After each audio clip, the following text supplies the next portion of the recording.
devastation that's going on over there. This has been a dramatic fire. Mother Nature has been the star of the show and has made it really challenging for us to fight this fire. Those wind gusts last night that usually lay down after the sun goes down amplified and doubled. I sat out there at the Palisades fire all night and watched those winds whip up to 70, 80, even 100 miles an hour as it scorched that hillside and created 300 to 200 flame lengths. It was dramatic and apocalyptic.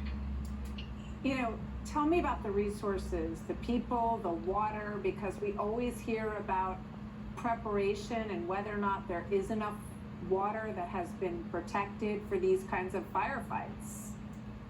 Yeah, so, there's all different water systems that help take care of us in our residential areas. This area has got water tanks, and they've got 3 million gallon water tanks.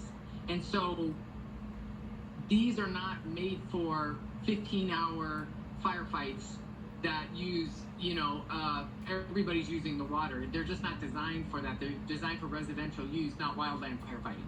So they did an incredible job trying to get it back online, so they really worked hard for that. The other thing that kind of went against us is that we weren't able to have our air support to help once the winds got too strong. So a lot of the air support and the water that comes from up above, we relied on the groundwater too. So working with that and really figuring out that balance is where we're at. So when do you anticipate that you might be able to get firefighters up into the air, because that's such a powerful capability in this kind of situation? Yeah, that just depends on the sustained gusts. It needs to be below 40 miles an hour, I think, is the tipping point. So we're just waiting on, again, Mother Nature to cooperate. And they say, the forecasts say about 6 o'clock tonight it's going to start to maybe subside. So let's hope that's the case. What about the people who live in these homes that we're looking at now? And we know that it has impacted people all across the economic spectrum.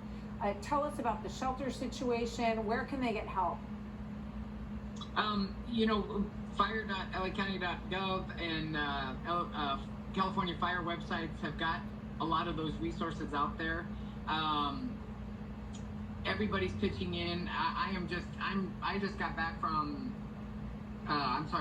downtown LA and the other fire, the Eaton fire, and they're up against the same thing. So a lot of the private industries are opening their gyms, they're opening their places of worship. Pasadena Convention Center opened up there, so there's a lot of places that are really working with the community to help people find shelter.